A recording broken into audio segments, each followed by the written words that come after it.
Welcome back to my channel. তো সবাইকে good morning. আজকে রেডি হয়ে ব্লগটা স্টার্ট করেছি, তার কারণ হচ্ছে গিয়ে যদিও মানে কালকে রাত্রে বলবো না, আজকে থেকে বার্থডে আমার। তো কালকে রাত্রে অনেকে উইশ করেছে, অনেক মেসেজ, অনেক কিছুই করেছে আর কি। তো সেই কারণে রাত্রেবেলা ফোনটা ঘাঁটতে ঘাঁটতে স্ক্রল করতে করতে আমি ঘুমিয়ে পড়েছি। সেক্ষেত্রে আমার আর ব্লগ তো স্টার্ট করা হয়নি। তো সেই জন্য সকাল থেকেই আমাকে আজকে ফোনটা সুইচ মানে কি বলে, আমার ফোনটা তো রাতে চার্জ আউট হয়ে গেছিলো, তো সেই জন্য চার্জ দিতে হলো সকালবেলা ঘুম থেকে উঠে। তো ব্লগ আমি সকাল থেকে স্টার্ট করতে পারিনি, তো এখন স্টার্ট করলাম। তো এখন আমি রেডি হয়ে ফেলেছি। তো রেডিটা আমি হয়ে গেছি, সেটা আমি দেখিয়ে দিচ্ছি যে কি পরেছি আমি। ওকে, নিয়েছি একটা 3 পিস, যেটা পিঙ্কের ওপরে। আর জিনিসটা ভীষণ পছন্দের আমার, জামাটা। তো নতুন জামা, বার্থডে বলে তো পরতেই হয়। এই যে একটা প্যান্ট আর একটা ওড়না আছে, যেটা দেবো আমি রেডি হওয়ার পরে। তো রেডি হয়ে তারপর দেখাচ্ছি যে কোথায় যাব, সকালবেলায় কি কি করব। সবে তো স্নান করে এসেছি, তো দেখা যাক। চলো বেরোনো যাক। ফুল রেডি হয়ে গেছি। কোথায় যাচ্ছি সেটা তুমি ব্লগেই দেখতে পারবে। তো চলো যাওয়া যাক। তো গাইস, বেরিয়ে গেছি। প্রথম বন্ধুর সঙ্গে দেখাও হয়ে গেছে, আর দুজন বন্ধু স্টেশনে দেখা করব। তো গিয়ে অলরেডি আমরা লেট। কটায় বেরোনোর কথা ছিল সেটা বলে দে। কটায় বেরোচ্ছি? 10টায় বেরোনোর কথা ছিল। কাল বিয়ের সাজ শুরু করে দিয়েছে সাজতে। মোটেই এটা বিয়ের সাজ না, যাই হোক বার্থডে সাজতে তো হবেই, কিন্তু তাও ন্যাচারালি আছি, মোটামুটি কিছুই সাজিনি। আর ওয়েদারের যা অবস্থা, তুই ছাতা নিতে বলছিস, আমি উল্টে সানগ্লাস লাগিয়ে ঢুকি। সানগ্লাস আমিও ঢুকিয়েছি। তো যাওয়া যাক, চলো গিয়ে আরও দুটো বন্ধুর সঙ্গে মিট করাচ্ছি। ওকে চলো।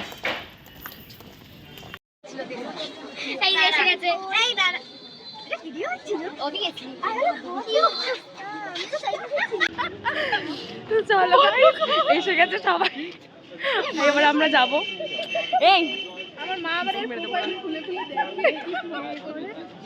ওর মা আমার প্রোফাইল খুলে দেখে। ঠিক আছে, নিউ ব্লগার দেখবি তো সবাই। যাই হোক, এবার ট্রেনের অপেক্ষায় আছি। করবে আসবে না। এই যে গাইস, এই যে সব দুজন মিলে বসে পড়েছে। এই যে আরেকজন, আমরা দাঁড়িয়ে আছি, আমরা বসার জায়গা পাই না। সংস্কারই হয়েছে আজকে, তো তাই জন্য আজকে একটু ক্যাচ মারছে। এই লুকটা খুব রেয়ার কেস দেখা যায় আমার। যাই হোক, এখন প্রচন্ড ট্রেনে ভিড় আছে, এটা দেখে কেউ পড়বে না, কজ আমি এরকম নই, আমি এসব করি না। তো নেমে কথা বলছি, ঠিক আছে? বসার জায়গা পেয়ে গেছি। চুল ঠিক করছে গাইস। এই ভালো কত যুদ্ধের পরে বসার জায়গা পেলাম। আর এখন ফাঁকা হয়ে গেছে, কারণ এটা দমদম, তাই।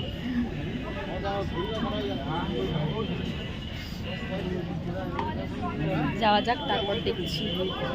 আমরা যাচ্ছি ঠিক কথাই, মন্দির যদি খোলা না পাই তাহলে ওকেই জল ঢেলে আমরা ওখানে গঙ্গা স্নান করি নিয়ে আসবো বাড়ি। দেখি কি হয়, ঠিক আছে?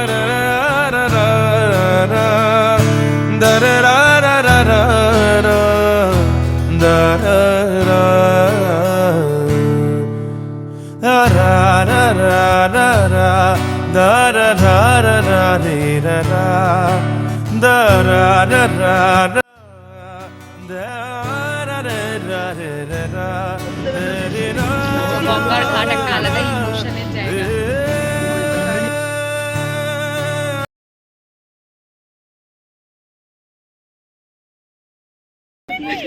ট্রেন থেকে নেমে গেছি গাইস, এবার আমরা যাচ্ছি গন্তব্য। গাইস, আমরা এখনো পৌঁছাতে পারিনি মন্দিরে, পৌঁছাবো জানি না। যখন নেমে গেছি তখন নিশ্চয়ই পৌঁছাবো। তো চলো যাওয়া যাক।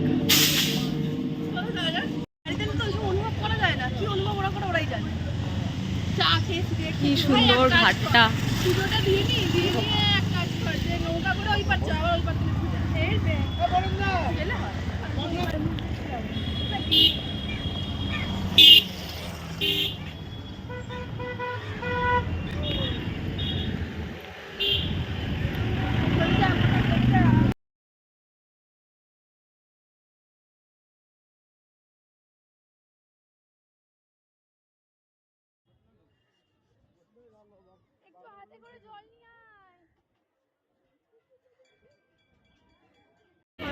এই যে পুজোর ডালা নিয়ে নিয়েছি, এবার মন্দিরে যেতে যাবো। একটা ফটো তুল। জয় ভোলা বাবা।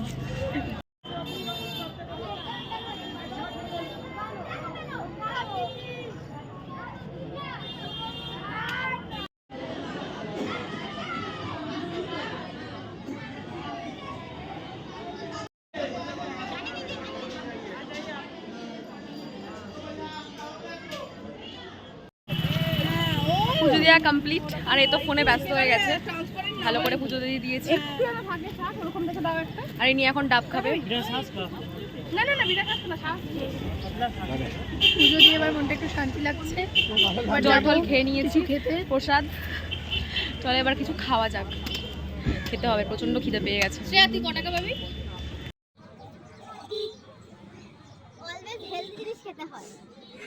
পুজো দেওয়া হয়ে গেছে, এখন আমরা এই যে এখন সবার হাতে নিরামিষ কচুরি, এই যে এখন ফোনে কথা বলছে। আর এই যে চলো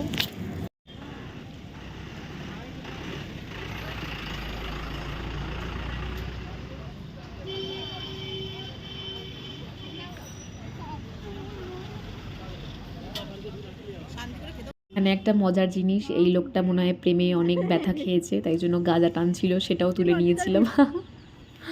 আর এখানে হচ্ছে গিয়ে ফটো তুলছে, আর মাঝখান থেকে একজন ক্যাপ মেরে মেরে যাচ্ছে যাতে ফটোটা খুব বাজে ওঠে। তো এটাই চলছিল, আর এটা হয় আর কি, বন্ধুদের মধ্যে ফটো তোলা নিয়ে যা হয়, আর কিছু বলার নেই। সেটা তোমরা ভিডিও দেখেই বুঝতে পারছো, যেটা আমরা করে থাকি আর কি। লরির ওয়েট করছে গাইস, আর ফটো তোলার জন্য এই যে এই মহিলা অনেক ব্যস্ত হয়ে পড়েছে। এই মানে নরমালি আমরা দেখাতে পারছি না, আমরা চুল ঠিক করলি তুই করতে হবে, আমি ঠিক কথা করে নেব।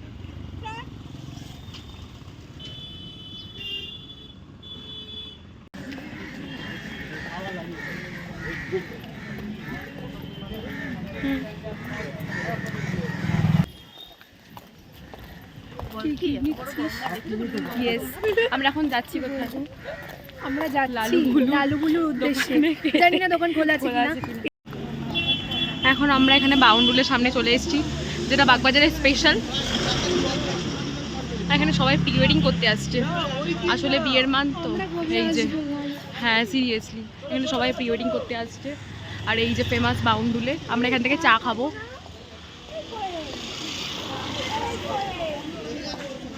আগে কিছু ভিডিও করে নিই, দেন আমরা এখান থেকেই চা খাবো। বাউন্ডুলের চাটা সেদিনকে আমাদের জন্য অ্যাভেলেবেল ছিল না, মানে আমাদের জন্য না, সেদিনকে চাটা তখন অবধি মানে সময় হয়নি ওদের করার, তো তাই জন্য সেদিনকে কফি খেয়েছিলাম। কফিটাও মোটামুটি ভালোই লেগেছে, বাট বাউন্ডুলের সবসময় যতবারই এসেছি আমি চাটাই খেয়েছি, সেটাই ভালো লাগে। কফিটা তো বাড়িতেও খাওয়া যায়। তো যাই হোক, এরপর আমি বাড়িতে এসে গেছিলাম আর কি। তো তারপর মা বাবা ঠাম্মা আশীর্বাদ করবে, তো তাই জন্য বসে গেছিলাম নিজের জায়গায়। তো একটু প্রথমে ঠাম্মা আশীর্বাদ করছিল ধান দুব্য দিয়ে, এটা তো বাড়ির নীতি, যার যার বাড়িতে আছে তো সেটা হবেই। তারপর বাবা করলো আশীর্বাদ। তো এই আশীর্বাদটাই মেন ইম্পর্টেন্ট আমার কাছে, যে বড়দের আশীর্বাদ পাওয়া জন্মদিনের দিনকে, এটাই এনাফ, আর কিছু লাগে না। কারণ তাদের আজকে আশীর্বাদ ছিল বলেই আজকে আমি এই জায়গায় আসতে পেরেছি। আর জীবনে যা কিছুই করব তাদের আশীর্বাদ ছাড়া কোনো কিছুই পসিবল হবে না। তো এই আশীর্বাদটা খুব ইম্পর্টেন্ট। তো তারপরে মা একটু পায়েস খাইয়ে দিল। আর সত্যি কথা বলতে মায়ের এই পায়েসটা জন্যেই জন্মদিনটা আমার সেরা হয় আর কি, পায়েসটা ভীষণ ভাল লাগে। বাড়িতে আসলাম, এসে দেখি বনু আবার কিছু জিনিসপত্র নিয়ে চলে এসেছে মঞ্জিনিস থেকে। আমার স্কুল থেকে ওটা কাছে পড়ে, তাই আমি ওখানেই যাই। তো নিয়ে এসছে, এই যে দিয়ে দিয়েছে আমার হাতের মুঠোয়। কী কী আছে সেটা আমি দেখাচ্ছি, দাঁড়া ওকে ক্যামেরাটা দিই তারপর দেখাচ্ছি। চলো দেখা যাক প্রথম বাক্সে কি আছে আজকে। তোর ফেভারিট শপ আজকে। So nice. দেখো আমি এটা এখন খাবো না, তাই জন্য খুলছি না। সো দেখিয়ে দিলাম, এটা চকো চিপস কেক, মানে পেস্ট্রি। পেস্ট্রি, আর ওখানে চকো চিপস লেখা ছিল তাই বললাম। সেকেন্ড বাক্সে, oh my god, this is chicken hot dog. Chicken hot dog. আমি এক্সট্রা চিজ দিতে বলেছি, ওরা মেল্ট করে দিয়েছে গরম করে। চিজটা গাইজ আমি বেশি পছন্দ করি না, যদিও চিজটা যে ভিডিওর ওই পারে আছে সে পছন্দ করে। তো যাই হোক, এত কিছু দিয়েছে। আর এটা তো আমি একাই খেয়ে নেবো, কারণ এটা আই লাভ ফুটি। আর এগলেস এনেছে, এগুলো হচ্ছে ক্যান্ডিগুলো। আমার রাত্রেবেলা মিড নাইটে যখন খুব ক্রেভিং হয় তখন আমি ফ্রিজ খুলে এগুলো চুরি করে খাই। নিজের বাড়ি থেকে ফ্রিজে চুরি করে খাওয়ার মজাটাই আলাদা। এটা তোমরা করে দেখতে পারো, কেমন লাগে সেটা আমাকে কমেন্ট করে জানিও। ওকে, তো চলো, টাটা। বনু এখন ডেকোরেট করেছে এই জায়গাটা। কেকও রেডি মেবি। এই যে এই বছরের আমার বার্থডে কেক। এই দুটো দেখ কি কিউট না? আর এই দেখো গাইজ, কেক তো পছন্দ হয়েইছে। আর এই দুটো পুচকিকে আমার খুব সুন্দর লেগেছে, এই একটা আর এই একটা, সো কিউট। আর আমার বিকালের আউটফিটটা আমি দেখাচ্ছি, ওয়েট।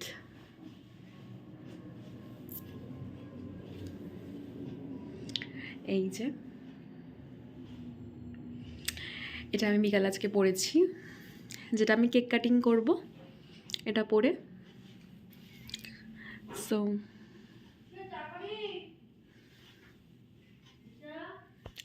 এবারে কেক কাটিং করব, সেটা তো বনু ভিডিও করে দেবে।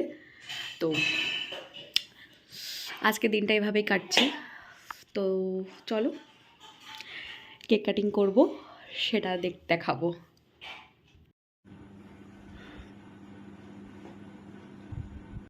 Happy birthday to you. Happy birthday dear Shama. Happy birthday to you.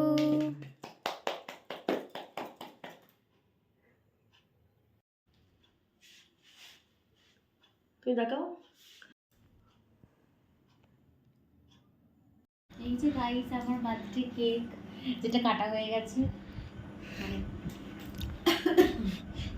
কেকটা ভীষণ টেস্টি। এই বললাম না আমি ভীষণ ফুডি, এই জিনিসটা তো বনু এনেছিল, আমি দেখিয়েছিলাম। সেটা খাবো একটু পরে, কারণ সবগুলো একসঙ্গে গিয়ে হজম করতে পারবো না। সো এখানে এতগুলো চকলেট, এগুলো আরো খাবে ও বেশি বড় বড় করে। এগুলো আমার চকলেট। বলছিলাম না রাত্রিবেলা ক্রেভিং হলে এইসব ফুটে খাই, ফ্রিজে থাকে। আর চুরি করে খাওয়ার মজাই আলাদা। এই যে এগুলো দিয়েছে বনু খেতে, এটা বাবা এনে দিয়েছিল। কি গোপাল খেতে দিয়েছে মিন্স? আর এইগুলো পুকিগুলো খুব সুন্দর। এগুলো পুকি না না, পিকাচু, সরি। এটা পিকাচুও না। গাইস আমার বার্থডেটা এরকম করে খুব কেটেছে, ভালো কেটেছে। এই যে আমার ফেভারিট কেক একটা, খুব ভালো কেটে খা। এরাও গাইস। কখনো কেক খেয়েছো? খাওনি তো?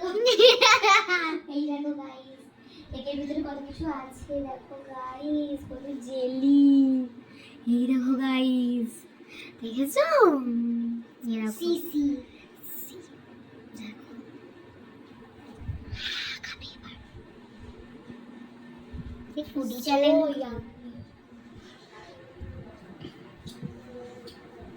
প্লিজ এটা কেউ বলো না আমার দিতে, আমি দিতে পারবো। এটা আমি খেয়ে মানে দেবো সবাইকে, বাড়ির লোকদের দেবো, তোমাদেরকে দিতে পারবো না। সরি। তো যাই হোক, আমরা উঠি। এই যে ডেকোরেশনটা আমার বনু সাজিয়েছে, ছোট্ট খাট্ট একটা ব্যাপার সাজিয়েছে। তো বেশি কিছু করতে পারিনি, তার কারণ হচ্ছে ওর এক্সাম চলছে সেই ক্ষেত্রে। তো আমি ছোটোখাটোতেই খুব হ্যাপি, ঠিক আছে, হ্যাপি বার্থডে। তো যাই হোক, বাম্বলিং চ্যানেলের নাম তো কিছু তো বাম্বলিং আনাড়ি জিনিসপত্র থাকবেই। তো যাই হোক, এখন হচ্ছে গিয়ে 22-এর পর 23-এ পড়ে গেছি। এভাবেই দিন কেটে যাক, আরও বড় হই, আরও পাগলামি করতে থাকি। তো এই বছরের বার্থডেটা এইভাবেই সেলিব্রেট করলাম। ভালো লেগে থাকলে লাইক, কমেন্ট অ্যান্ড শেয়ার করতে ভুলো না, আর সাবস্ক্রাইব করতে ভুলো না। ওকে, তো চলো, টাটা।